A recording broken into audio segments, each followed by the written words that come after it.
Please welcome the dynamic duo, Siskel and Ebert.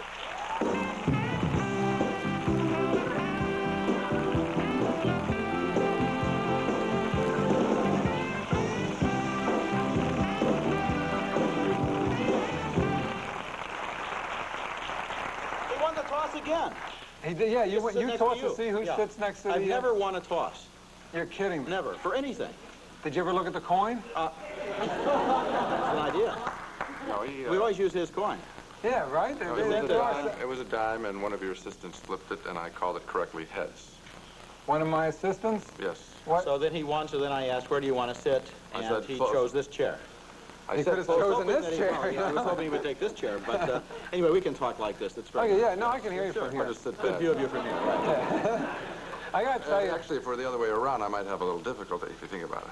Yeah, yeah, well, I could hear you, but it would bounce off of a few things That till was we got what I there. was thinking of. Oh, I'm sorry. Sidelines. Oh, side. Oh, yeah.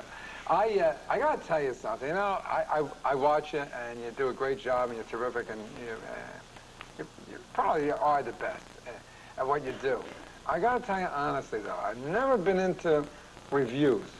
You know? Do you want to make up your mind for yourself? No, yeah. I'll tell you why. Like, you take, like, I want to ask you a question. What would you say if I said, let's take a bagel and not toast it? Okay. And put cream cheese on it this thick. I would and then say... a little bit of peanut butter, and then close the bagel. So far, you've got thumbs up from me.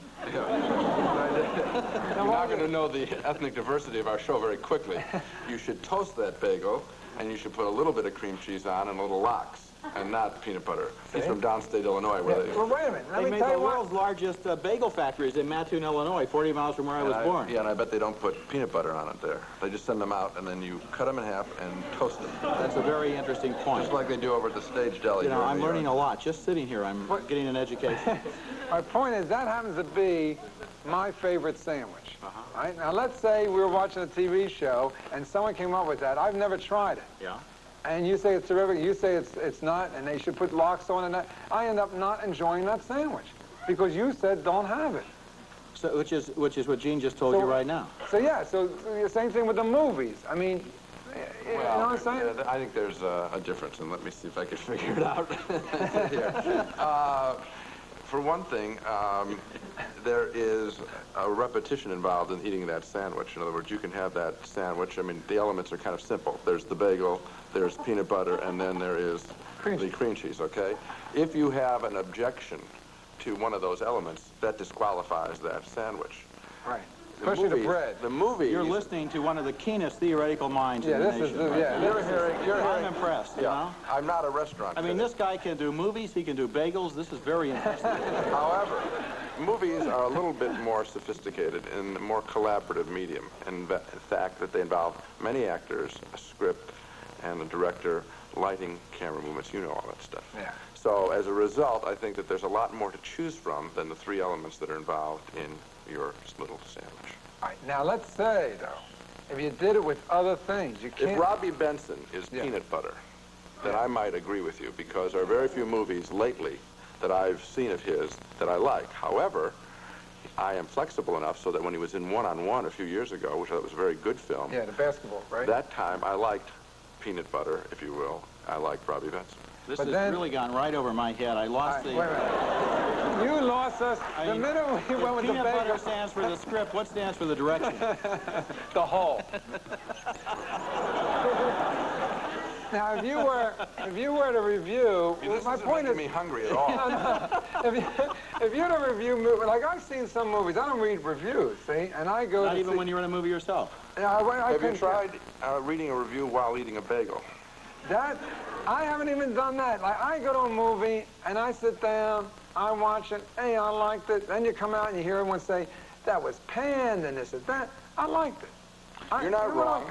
You're Right? not wrong, but neither are we wrong. And just like, have you ever been in an art museum where you see a guide leading a group around, and you're not part of the thing, and think, they're talking about that painting, and you're thinking, I'm slide over there and see if I can listen to what this so-called expert is saying. Well, film critics, and there are many, many good ones in the United States, are more like these little guys in the art museums, and I think that they can't offer, just simply because they do the job with their whole life, that they may offer a little bit more than the average viewer, the casual viewer. We get paid to see a little bit more, and we may. Now, there are lots of film nuts around who see more than we do, but I think we can be of service to you. Well, I was at the Whitney once, and they had stuff piled on the floor, and it was one of these groups. And they were explaining They passed out in front of the stuff painting. was. Yeah, the stuff was on the floor. It was broken glass. I said, you know, you ought to just get someone to clean this up. I mean, and they paid thousands of dollars for this junk, which you can see on any corner in New York. Oh, I tell you, I think basically one of the interesting things about our relationship is that there are two critics talking about the movies instead of just one. So it's not the oracle sitting there and giving you the party line. And frequently we'll disagree with each other, or we'll see the movie in a totally different way. That's when I like you the which best. is the way that people at home look at movies, where they disagree and they talk about them. And if you come out of the movie and there's nothing to say, and the movie was complete, then to my mind it wasn't an interesting film, because it has to leave you with something that you have to make up your own mind about. Now, that's not a color. I know you're against the colorization of movies. It was just in USA Today in the paper. Right. Yeah. You really prefer black and white. You think... Well, I prefer black and white movies to be in black and white. I think color movies should be in color. I think black and white is a choice, and it's legitimate. Well, I want to show you that I appreciate you, and I appreciate what you do, and I want to show you what we're going to do. You agree that black and white. I like color. So what we're going to do is we're going to do something. Now watch them on. I'll show you what we're going to do just for you. Okay. Oh. See? So that Now you know. see. Now look at that. like now that. that's interesting. Now I run you to that. See? And now here's me. Yeah. I'm No, looking no, no, back. no, no, no. No, this is it. That's it. We're coming back. That's it. Up and down. Up and down.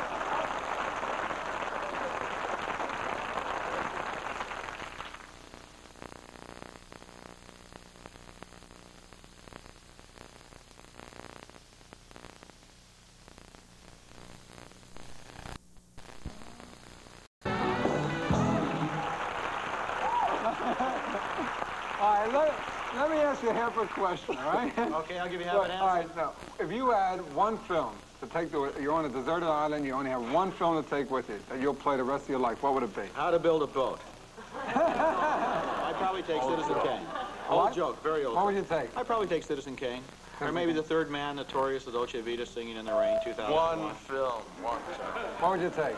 Dr. Strangelove, because I would want to laugh. That's a good one. And the reason I'd be on an island is because Dr. Strangelove happened. That could be. Well, you heard the great review of that. Good night, everyone. So the guest of night. This is a Sony Trinitron commercial.